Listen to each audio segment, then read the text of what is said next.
Hello everyone, welcome to master Jerry mom YouTube channel. आज की जो वीडियो है वो है कि आपको किस पोजीशन में लेटना चाहिए और कितने टाइम के लिए आपको लेटना चाहिए ताकि कंसीव हो सके। तो वीडियो को स्टार्ट करने से पहले चैनल को सब्सक्राइब करिए, लाइक करिए और शेयर करिए। एंड आई होप जितनी भी मैं वीडियोस डाल रही हूँ वो आप सबके लिए हेल्पफुल होंगी। तो चलिए let's start. In which position and for how much time you should lie down, कितने टाइम के लिए आपको लेटना चाहिए। तो देखिए, फर्स्ट ऑफ ऑल तो बात ये है कि जब भी आप कंसीव करना चाह रहे हैं, आपको पता होना चाहिए आपके ओव्यूलेशन डेज कौन से हैं।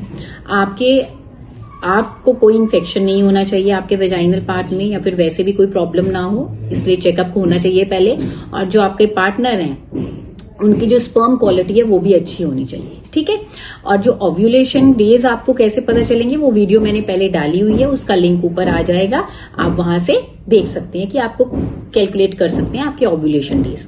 अब जब आपके ओव्यूलेशन डेज होते हैं ना, उस टाइम पे आप या तो डेली या फिर ऑल्टरनेट डेज पे अपने पार्टनर के साथ इंटरकोर्स करिए, ठीक है, रिलेशंस बनाइए।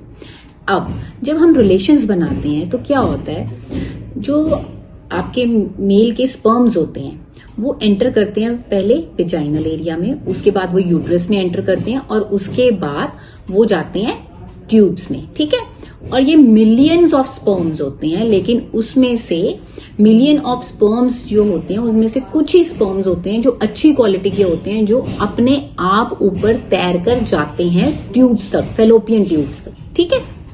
अब आप ये देखिए कि जब स्पर्म्स ऊपर जाते हैं और वहां ओवरीज में जब वो एग्स जो हैं, फॉलिकल जो होते हैं, वो रप्चर होके जो एग्स हैं वहां पे मीट करता है स्पर्म को, और फिर उसके बाद एम्ब्रियो बनता है, जो कि यूट्रस, जो बच्चादानी होती है, उसके अंदर जो एंडोमेट्रियम लाइनिंग होती है, वॉल होती है जिसको हम कहते हैं बच्चादानी की अंदर वाली दीवार जो होती है, वहां पे जाके वो एम्ब्रियो जो है वो अटैच हो जाता है, ठीक है। तो ये प्रोसेस होता है, कैसे आपको कंसीव हो जाता है, कैसे बेबी बनता है, कैसे कैसे फर्टिलाइजेशन हो जाती है, ठीक है। अब उसके बाद देखिए, अब मैक्सिमम लोग कहते हैं कि जब हम इंटरकोर्स करते हैं तो कितनी देर तक लेटना चाहिए। तो देखो यार, स्पर्म्स जो होते हैं दे हार्डली टेक 5 to 10 मिनट्स। वो स्विम करने के लिए मुश्किल से उनको 5 मिनट का टाइम चाहिए होता है, वो पहुंच जाते हैं जो अच्छी क्वालिटी के होते हैं, ठीक है। 5 मिनट से ज्यादा नहीं लगते हैं, ठीक है। अब उसके बाद आप ये ध्यान रखिएगा कि आप, कुछ फीमेल्स कहती हैं कि जब वो खड़ी हो जाती हैं तो जो वेजाइना के थ्रू जो है वो स्पर्म बाहर निकल जाता है। देखो, जो स्पर्म्स होते हैं ना, ये 90% फ्लूइड होता है, और जो 10% होता है ना, वो क्या होता है, वो स्पर्म्स होते हैं, ठीक है, जो अच्छे स्पर्म्स होते हैं, ठीक है। 90% फ्लूइड होता है जिसमें बहुत सारी चीजें आती हैं, उसमें हम डिटेलिंग में नहीं जाएंगे। और 10% जो होता है स्पर्म्स होते हैं, मोटिलिटी स्पर्म्स होते हैं, जो खुद तैर के जाते हैं, ठीक है। अब आप जब खड़े हो गए, फॉर एग्जाम्पल आप लेटे रहे, इंटरकोर्स करने के बाद आप लेटे रहे, लेकिन आप मॉर्निंग में उठे तो आपने देखा कि निकल गया। इट इज नॉट नेसेसरी कि वो स्पर्म्स ही निकल रहे हैं, नहीं। हमारी फीमेल्स की बॉडी में वेजाइना भी सिक्रेशंस होती हैं, वहां से भी डिस्चार्ज होता है, वो भी हो सकता है, ठीक है। और अगर आपको लग रहा है कि निकल भी गया तो वो फ्लूइड है, that is not the sperm. जो अच्छे स्पर्म्स थे वो ऑलरेडी जा चुके हैं, विद इन 5 मिनट्स वो चले गए। अब नेक्स्ट पॉइंट कम्स, आपको कितनी टाइम के लिए लेटना चाहिए। तो देखो यार, वैसे तो 5 to 15 मिनट्स बहुत होते हैं, 15 मिनट्स तक आप लेट लीजिए, ज्यादा ये है हाफ एन आवर तक आप लेट लीजिए, ठीक है, नो इश्यूज। अब नेक्स्ट थिंग कम्स, किस पोजीशन पे लेटना चाहिए।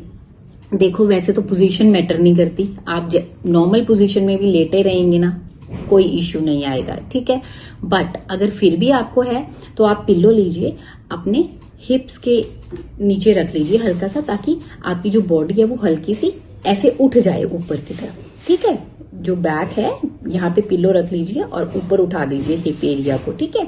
और उसके बाद आप 20 मिनट्स कह लीजिए, 15 कह लीजिए, या फिर 30 मिनट्स तक आप लेटना चाहते हैं तो आप लेट लीजिए, ठीक है।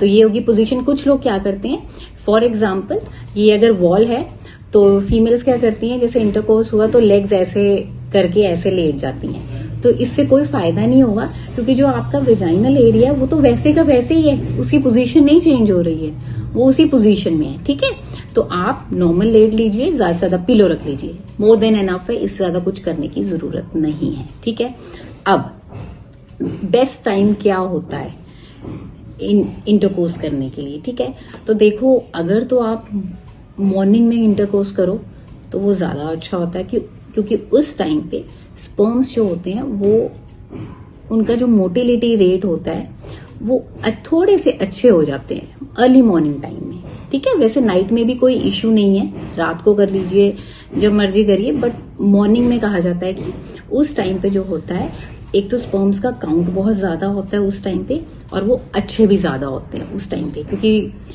मॉर्निंग में जब हम करते हैं तो पूरे रात के एक तो रिलैक्स्ड होते हैं, और उस टाइम पे एक बॉडी जो होती है उसमें मोटिलिटी रेट में जो होता है हल्का सा डिफरेंस आ जाता है स्पर्म्स के, तो best time is the morning time.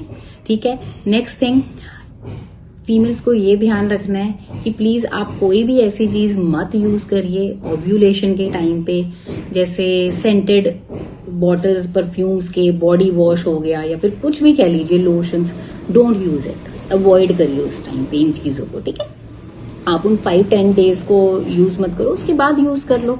ठीक है, and yes, last but not the least, आपने ये ध्यान रखना है, इंटरकोर्स किया है, आप हाफ एन आवर तक अगर लेटे रहे हैं, पिलो को नीचे रख के अपने हिप्स के नीचे, बैक के नीचे, ठीक है, जिससे कि आपकी टांगे थोड़ी सी ऊपर हो जाएंगी, उसके हाफ एन आवर के बाद आपने अपने वेजाइनल एरिया को क्लीन करके सोना है।